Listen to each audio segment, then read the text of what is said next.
Welcome back. In this lesson, I'll show you how to scale worksheets to printed pages. What it means is you fit your worksheet to the number of pages you want to print it out, right? So to access this feature, you go to your page layout under the scale to fit.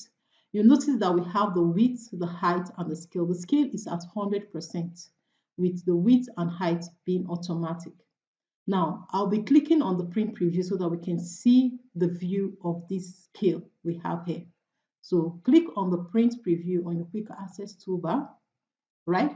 Now, we have our page on a landscape orientation, and we have it in 2 pages. So we have page 1 and this page 2. So some columns are in page 2.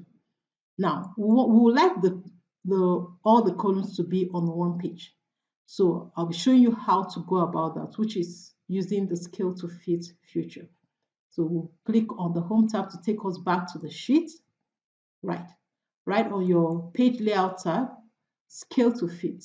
So we want the columns to fit into 1 page, and the column is the width, while the row is the height. So our rows are already fit into 1 page. It's only our column that we want to fit into 1 page. So the width represent the column. So you select and choose the option 1 page, meaning that when I print, all the columns should be in 1 page, right? So let's click on the print preview to see the effect of what we just did. Good.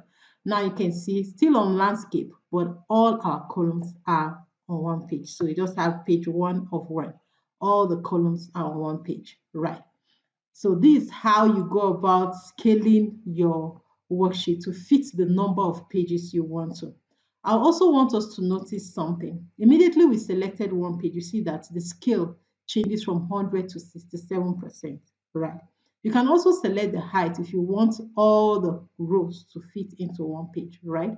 You can also select it, select the 1 page option. But in this lesson, our rows are already fit into 1 page, so there's no need of selecting it, right?